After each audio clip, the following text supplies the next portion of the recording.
3 things God will do when you stop fighting the narcissist yourself. There is a specific kind of exhaustion that comes from fighting a war you were never meant to fight. It's not just physical tired, it's soul tired. You've spent months, maybe years, trying to explain yourself to someone committed to misunderstanding you, trying to prove your innocence to a judge who is also your executioner, trying to make sense of the chaos they deliberately create. You've defended your name, you've shown the receipts, you've screamed the truth until your voice gave out. And what did it get you? More confusion, more gaslighting, more smear campaigns. Let's be real, fighting a narcissist on their level is like wrestling a pig in the mud.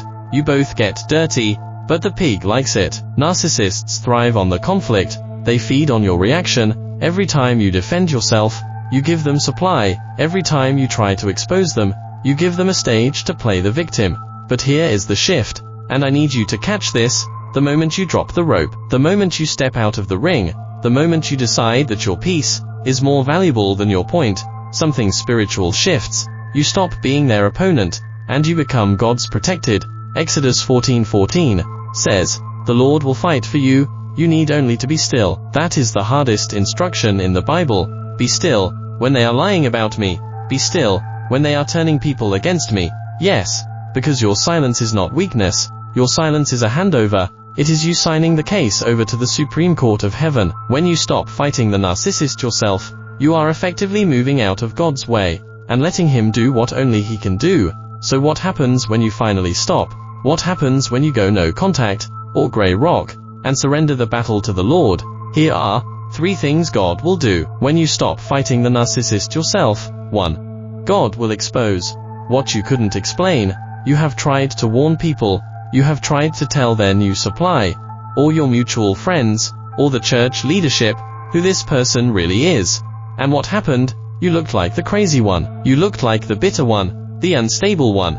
Because narcissists are masters of image management, they have spent their entire lives crafting a mask. They charm, they flatter, they mirror people's desires. When you try to peel off that mask with your own hands, they just hold it tighter, and they point at your aggression as proof that you are the problem.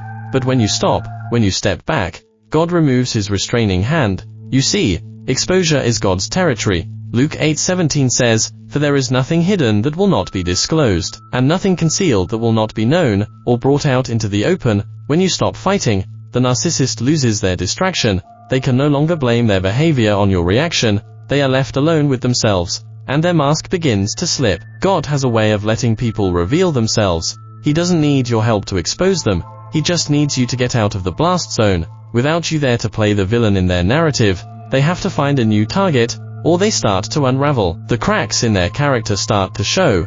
The charm wears thin. The inconsistencies pile up. People you thought were fooled forever.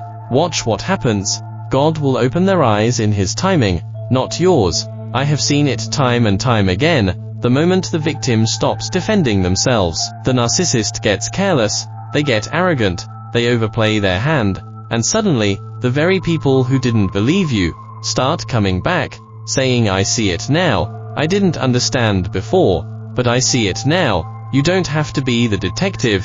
You don't have to be the prosecutor. God is the judge, and He has seen every text, heard every whisper, and recorded every lie. When you step back, you allow God to turn the lights on, and darkness cannot survive the light. 2. God will turn their own traps against them. The Haman principle. There is a story in the book of Esther about a man named Haman. He was a narcissist of the highest order, obsessed with his own glory, enraged that one man, Mordecai, wouldn't bow to him. So what did Haman do? He didn't just get mad. He plotted destruction. He built a gallows, 75 feet high, intended to hang Mordecai. He used his influence. He manipulated the king. He set a trap that seemed inescapable. This is what narcissists do. They dig pits for you. They spread rumors to destroy your reputation. They try to sabotage your job, your relationships, your finances. And when you are fighting them, you are busy trying to dodge the arrows. But when you stop fighting and stand in your spiritual authority, God activates the Haman principle. Psalm 7:15-16 says, "He who digs a hole and scoops it out, falls into the pit he has made. The trouble he causes recoils on himself. His violence comes down on his own head." Watch this. You don't have to push them into the pit. Gravity and God's justice will do the work. The energy they use to destroy you, boomerangs, the lies they tell about you, eventually reveal their own dishonesty. The alliances they form against you crumble and turn on them. Haman ended up hanging on the very gallows he built for Mordecai, not because Mordecai fought him physically, but because Mordecai stayed faithful, and God turned the tables. When you stop fighting, you are trusting God to reverse the scheme. You are believing that no weapon formed against you shall prosper, and every tongue that rises against you in judgment, God will condemn. Stop trying to dismantle their trap. Just don't walk into it. Step aside, and watch God use their own momentum to bring them down. It is a spiritual law. You reap what you sow. Narcissists sow discord, confusion, and pain, and if you get out of the way, that harvest is coming back to their own doorstep. God creates a reversal. Where they meant to bury you, they actually planted you, and where they thought they were winning, they were actually sealing their own fate. 3. God will elevate you while they are watching. This is the part that feels the most impossible when you are in the thick of it, because right now, it feels like they are winning, it feels like they moved on, like they are happy, like they got away with murder.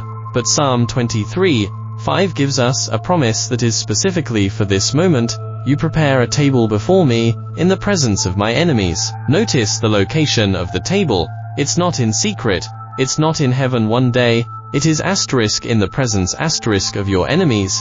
God doesn't just want to save you, He wants to vindicate you, and sometimes, vindication looks like being blessed, while the person who cursed you has to watch. When you stop fighting the narcissist, you stop giving him your energy, you take that energy back, and you pour it into your healing, your purpose, your relationship with God.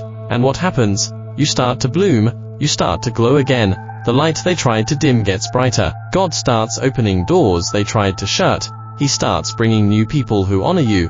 He elevates you in the very areas they tried to tear you down. If they attacked your intelligence, God gives you wisdom that astounds people. If they attacked your character, God gives you favor that cannot be denied. If they attacked your finances, God brings provision that makes no sense. And the narcissist, they are stuck in the audience of your life, watching God set a table for you that they cannot sit at. They tried to bury you, but they didn't know you were a seed. And now, because you stopped fighting in the flesh, and started trusting in the Spirit, God is growing a garden where there was once a grave. They stay just long enough to see it. God keeps them around, not to torment you, but to show them that He is God, and that you are His child. You don't have to force them to respect you. God's blessing on your life will command their respect, or at least their silence. So, what do you do now? You take your hands off the wheel. You stop checking their social media. You stop asking why. You stop rehearsing the argument in the shower. You say, God, this is yours. I am done fighting a spirit with my flesh. I am done casting my pearls before swine. I am stepping back. And in that stillness, you will see the salvation of the Lord. He will expose the heart. He will reverse the trap. And He will set the table. The battle is not yours. It never was. It belongs to the Lord. Stand still, and watch Him work.